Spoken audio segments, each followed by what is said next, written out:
Ronnie Rantz, Gordy Rush, Jacob Hester outside the LSU locker room. The Tigers take it on the chin, 27-19. It came down to that fourth quarter, Gordy, and a year ago this stadium was quiet as could be, but in the fourth quarter it was rocking in the swamp. Ronnie, last year I felt like I was at church. It was that quiet. Had it not been for the Tom Petty tributes, right, that got them up out of their seats. This place was electric. It was back to being the swamp. Give Dan Mullen credit. Reminded me a lot of those games that Jacob Hester played in back in 2007. And, of course, you think of you in that ball game. You think of going for it on the fourth down. LSU had two chances in the first half. They punted and went for a field goal. What was your takeaway on that? I think it was because you trusted your defense. Coming into this matchup, you thought LSU's defense had the edge over Felipe Franks in that offense. You've got to give Felipe Franks, those running backs, credit. They ran hard. Felipe Franks was no world beater today, but he made the plays he had to lead his team to victory. Talking about Felipe Franks, Gordy, you know, he showed a lot in that second half. I mean, when they were behind in the fourth quarter, he drove them down the field, made some nice throws, and did it with his feet. Yeah, Dan Mullen made a lot of great calls, put him in the right position because he wasn't making plays from the pocket. I thought Dan called a heck of a football game, and Felipe made some unorthodox plays that LSU struggled to defend.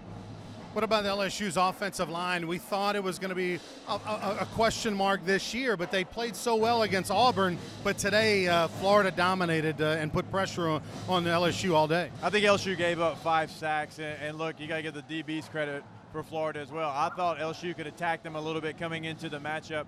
They played pretty well. Joe had to hold on to the ball a little bit longer, and they brought pressure all night long. I mean, they showed it, they disguised it, they did it every way you could. Gordy, where does LSU go from here? You know, they're 5-1 now. This is a disappointing, obviously, loss, but still plenty left in this season. Well, you get Georgia at home, so you got to put this behind you, and you got this stretch. Everybody knew this was going to be the 4-game stretch. You go back home. Georgia, to me, still, you know, is not at that elite level. LSU can play, but they've got to be able to stop the run, which they struggled to today, and they got to be able to protect. Georgia's just got as many athletes as Florida does, and those are the two areas that I think cost LSU the game tonight. You know, LSU fans, Jacob, maybe got caught up a little bit in the excitement of that 5-0 start. This was a team that wasn't expected to go undefeated this year. Everybody was thinking 8-4, 9-3, they'd be happy. That's still attainable. Yeah, look, even in this game, they still had spurts where they looked like a really good football team. You've got 3 really good games coming up at home. You've got to go out. You've got to preach the message. We've still got a lot to play for. They still got games where they can still move up in the polls. They can still have a great season. Look, 03 lost at home to Florida, turned it around after that game. We lost to Kentucky in triple overtime, found a way to turn it around. You can turn your season around after a loss. This wasn't an ugly loss to me. Yes, there were some plays you want to make, but they didn't get run out of the swamp. They were in the game until the very end, and you can build on that.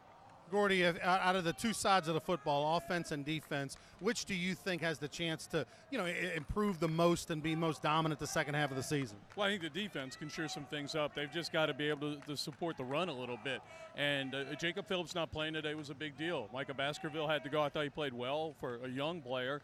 But I think it helps having Phillips in there. And some of the things that Dan Mullen did tonight, he schemed, right? The stuff that he was running, like the lead option, because he knew he had young linebackers in there. I think that cleans up a little bit.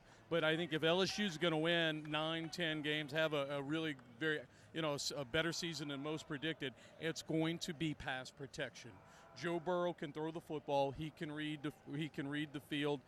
I think they have a good scheme. But if you don't protect the best quarterback, when he's on his butt, can't complete the pass. LSU still kind of looking to identify that go-to receiver as well. You know, who's the guy that's going to make the play consistently on 3rd and 4th down. For Jacob Hester, I'm Ronnie Rantz, Gordy Rush. Let's throw it back to the studio.